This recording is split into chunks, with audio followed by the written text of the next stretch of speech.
कुरान पाक में अल्लाह ताला ने शहद के बारे में फरमाया है कि इसमें लोगों के लिए शिफा है। इसी तरह आयुर्वेदिक और तिब्बे यूनानी दोनों में ही शहद को बहुत सारी बीमारियों के इलाज के लिए रामबान यानी अक्सीर करार दिया गया है।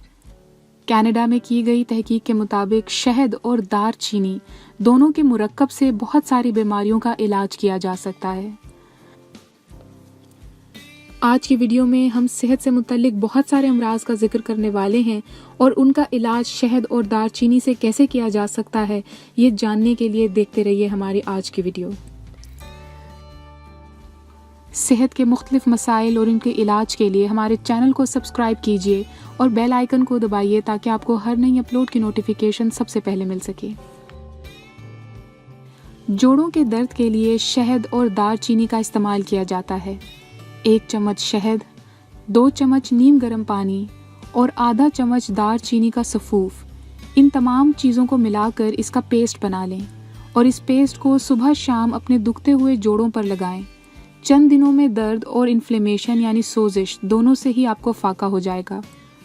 अगर आप ये लेप नहीं लगाना चाहते तो जोड़ों के दर्द के मुस्तकिल मरीज रोज़ाना सुबह शाम 1 कप नीम गर्म पानी में 2 चम्मच शहद और 1 चम्मच दारचीनी इनका सफ़ूफ मिलाकर इस्तेमाल करें।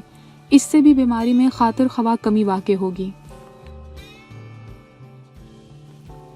गंजपन या फिर बालों के अंदर पैचेस पड़ जाना जहां पर से अब बाल नहीं उग रहे, इसका इलाज भी शहद और दारचीनी से किया जाता है। जैतून के तेल के 2 चम्मच, 1 चम्मच शहद और 1 चम्मच दारचीनी का सफ़ूफ, इन तीनों चीज़ों को मिलाकर 15 मिनट के लिए अपने सर पर लगाएं। 15 मिनट के बाद सर को धो लें। वो तमाम सर के पैचेस जहाँ पर अब बाल उगना बिल्कुल ख़त्म हो चुके हैं, वहाँ पर रीग्रोथ करने में ये सफ़ूफ आपकी बहुत हेल्प करेगा। दांत में दर्द हो या ख़ास तौर पर अगर इन्फेक्शन हो जाए तो उसके लिए भी दारचीनी और शहद का सफ़ूफ बनाया जाता है। 1 चम्मच सफ़ूफ लें दारचीनी का और 5 चम्मच शहद लेकर इसको पेस्ट बना लें और फिर मुतासिरा जगह पर इसको लगाएं। दांतों के दर्द और सोजिश दोनों में ही ये अमल बहुत ही फ़ायदेमंद है। कोलेस्ट्रॉल के मरीज़ और इस तकलीफ़ से बचने के लिए 2 चम्मच शहद और 2 चम्मच ही दारचीनी का सफ़ूफ लेकर इसको पेस्ट बना लें। इस पेस्ट को आप चाहें तो गर्म पानी में भी इस्तेमाल कर सकते हैं या गर्म कहवे में डालकर भी रोज़ाना इस्तेमाल कर सकते हैं। इस सफ़ूफ के इस्तेमाल से कोलेस्ट्रॉल के लेवल में खातिर ख्वाह कमी वाक़ई हो जाती है। एक स्पेनिश रिसर्च ने ये बात साबित की है कि शहद में ऐसे कुदरती अंसर मौजूद हैं जो फ्लू के वायरस को ख़त्म करते हैं। इसीलिए अगर फ्लू, नज़ला या ज़ुकाम की शिकायत हो और ख़ास तौर पर सर्दियों में होने वाला फ्लू, नज़ला और ज़ुकाम, तो इसके इलाज के लिए भी 1 खाने का चम्मच शहद में 1/4 चम्मच सफ़ूफ दारचीनी डालकर सुबह शाम इस्तेमाल करें। इस सफ़ूफ को गर्म पानी या जोशांदे में भी शामिल करके इस्तेमाल किया जा सकता है। यही नुस्खा सर्दियों की खांसी के अलावा पुरानी खांसी के लिए भी काफ़ी मुफीद है। शहद का इस्तेमाल मैदे के मसाइल को हल करने के लिए भी किया जाता है। शहद और दारचीनी के मुरक्कब का बाकायदा अगर इस्तेमाल किया जाए तो ये मैदे के अमराज का खात्मा करता है और मैदे को गैस और अल्सर दोनों से बचाता है। मैदे के मसाइल की वजह से अक्सर बदबूदार सांस या मुंह से बदबू का आना भी एक आम सी बात है। इसके इलाज के लिए भी शहद बहुत ही कारआमद चीज़ है। मुंह से बदबू और बदबूदार सांस दूर करने के लिए गर्म पानी में सुबह शहद और सफ़ूफ दारचीनी डालकर गरारे किए जाएं। ये अमल ना सिर्फ मुंह के तमाम जरासीम को खारिज करने का सबब बनेगा बल्कि मुंह से आने वाली बदबू को भी ख़त्म करेगा।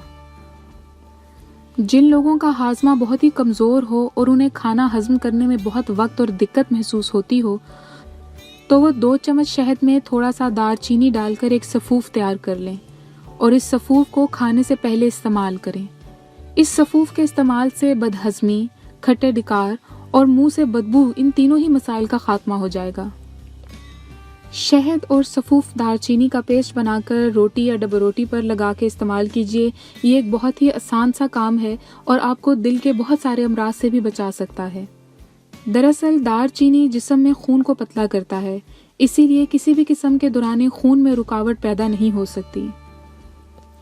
तहकीकात के मुताबिक शहद और सफ़ूफ दारचीनी दोनों के मुरक्कब का बाकायदा इस्तेमाल जिस्म का मुदाफ़ियाती निज़ाम यानी इम्यून सिस्टम इसको मजबूत करता है। इसके अलावा शहद के बाकायदा इस्तेमाल से खून के वाइट ब्लड सेल्स भी मजबूत होते हैं और यूं वो मुख्तलिफ किस्म के जरासीम, बैक्टीरियाज और फंजाई के ख़िलाफ़ लड़ने के लिए तैयार हो जाते हैं। शहद को स्किन के ऊपर लगाया जाए या शहद को खाया जाए, इन दोनों ही तरीक़ों से जिस्म तंदुरुस्त व तवाना रहता है और एजिंग का प्रोसेस स्लो हो जाता है। इसलिए ना सिर्फ आप जिस्मानी तौर पर एक्टिव महसूस करेंगे बल्कि आपकी स्किन के ऊपर भी एजिंग के साइंस बहुत ज़्यादा डिले हो जाएंगे। शहद को स्किन के ऊपर लगाना झुर्रियों और रिंकल्स को बहुत ही कम कर देता है। एक्नी या फिर एक्टिव पिंपल्स, इन दोनों से ही निपटना बहुत मुश्किल है और इसके लिए एक बहुत ही कारआमद नुस्खा ये है कि 3 चम्मच शहद और 1 चम्मच दारचीनी का सफ़ूफ इसको मिलाकर पेस्ट बना लिया जाए। इसको स्पॉट ट्रीटमेंट के तौर पर अपने एक्टिव पिंपल्स के ऊपर लगाएं। चंद दिनों के इस्तेमाल से ही आपके एक्टिव पिंपल्स बहुत ज़्यादा कम हो जाएंगे। स्किन के ऊपर होने वाले किसी भी किस्म के इन्फेक्शन, मसलन खारिश, एक्जिमा, इस तरह के किसी भी मसले को हल करने के लिए शहद का पेस्ट उसके ऊपर लगाया जाए तो ये एक बहुत ही सेफ और इफ़ेक्टिव तरीका है।